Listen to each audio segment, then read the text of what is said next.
Everyone, আপনারা সবাই কেমন আছেন? আশা করি সবাই ভালো আছেন এবং ভালো থাকবেন।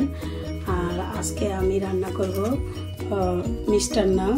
এই শীতের দিনে মিষ্টান্ন অনেক টেস্ট এবং খেতেও মজা, তাই আমি কিভাবে রান্না করি সেটা আপনাদের সাথে শেয়ার। মিষ্টান্ন রান্না করতে কি কি লাগে সেটা আমি দেখাইতেছি। প্রথমে আমি দুধ এখানে বসাইছি, এটা হোল মিল্ক আমি দুধ নিছি। এই যে অলরেডি আমি দুধ ঢেলে ফেলছি, এই যে হোল মিল্কটা নিতে হবে। আর এখানে চিনি গুঁড়া চাল, আমি এটার পরিমাণ আমার এখানে হোল মিল্ক আছে প্রায় 3.5 কেজি। এটা থেকে আমি প্রতি কেজি 1 মুঠ আমি চাল ইউজ করি। এভাবে হিসাব করে আমি 3 মুঠ বা 3.5 মুঠ চাল নিছি। আর এখানে আমি এই লাল চিনিটা ইউজ করব। আর যদি কারো আপনাদের পছন্দ গুঁড়ো দিতে পারে, সেটা সম্পূর্ণ আপনাদের ব্যক্তিগত ব্যাপার, কিন্তু আমি লাল চিনিটাই দিব আর একটু গুঁড়ো দিব, দুটোটা মিক্সড করে দিব। আমি দুধটা কিন্তু এখানে 3.5 কেজি আছে, বাট এটারে আমি ঘনাইয়া যখন প্রায় আধা কেজি 1 কেজি কমবে তখন আমি চাল অ্যাড করব। তারপরে চালটা যখন সিদ্ধ হয়ে আসবে পুরাটা, তখন আমি চিনি ইউজ করব। এখন আমি অপেক্ষা করতে আছি দুধটা কখন ঘন হবে। ঘন হওয়ার পরে তারপরে আমি আবার দেখাবো।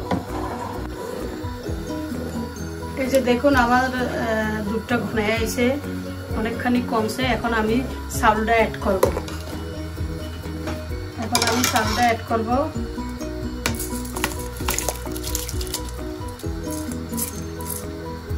চালটা অ্যাড করে আপনারা লাড়াচাড়া দিতে হইব। চালটা অ্যাড করে একটু লাড়াচাড়া দিতে হইব, কারণ ভালো করে একটু চালটা লেড়ে নেবেন, নাহলে এটা হয়তো জমাট হয়ে যেতে পারে। তাই চালটা একটু ভালো করে লাড়াচাড়া দিয়ে তারপরে চালটা যতক্ষণ পর্যন্ত পড়বে ততক্ষণ পর্যন্ত আমি অপেক্ষা করতেছি। চালটা ফুটলে বাকি জিনিসগুলো আমি দেখাবো।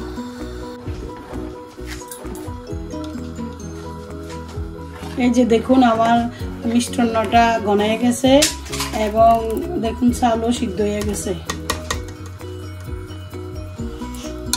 চালও সিদ্ধ হয়ে গেছে আমার মিষ্টান্ন। দেখেন আমি এই মিষ্টান্নের ভিতরে 2টা এলাচি দিয়ে দিব।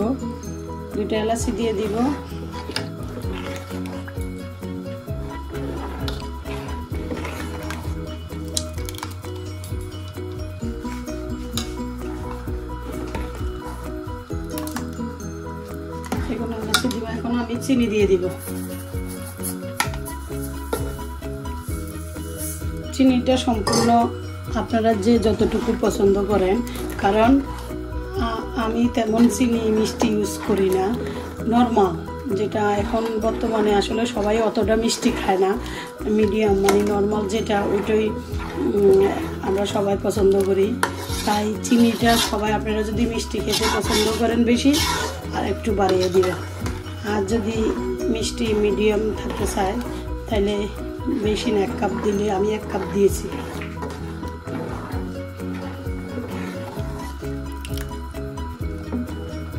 আর একটু মিষ্টান্নটা ঘনাবে, তারপরে আমার মিষ্টান্ন রান্না শেষ।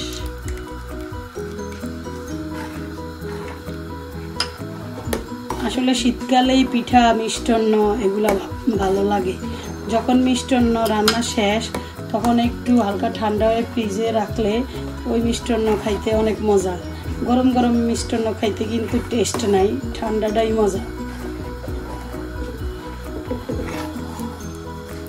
আমি এখন রান্না করে তারপরে আমি ফ্রিজে রেখে দিব বাটি করে, তারপরে ফ্রিজ থেকে নামিয়ে সবাই আমরা খাবো। কিন্তু সাথে সাথে যদি মিষ্টান্ন খাওয়া হয় তেমন টেস্ট বোঝা যায় না, যে মিষ্টান্নের ঘ্রাণ কেমন হয়েছে, গরম গরম টেস্ট বোঝা যায় না।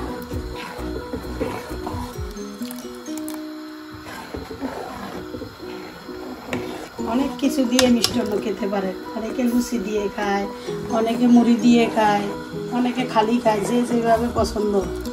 তবে আমার বেশি পছন্দ মুড়ি দিয়ে। আমার আবার হাজব্যান্ড ওরা বেশি লুচি দিয়ে পছন্দ করে, এক একজনের এক এক পছন্দ, তাই শীতের সময় যেভাবে খান ওইভাবেই ভালো লাগবে।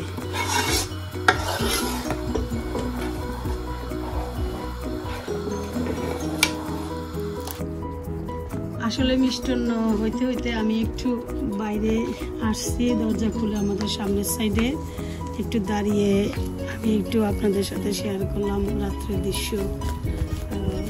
ঘরের ভিতরে অনেক গরম হয়ে গেছে, তাই ফাঁকে ফাঁকে আমি দরজা খুললে একটু বাইরের হাওয়াটা ভিতরে নেই এবং আমি একটু এসে বাইরে দাঁড়াই আমি একটু দেখতেছি যে রাতের দৃশ্যগুলো বাইরে।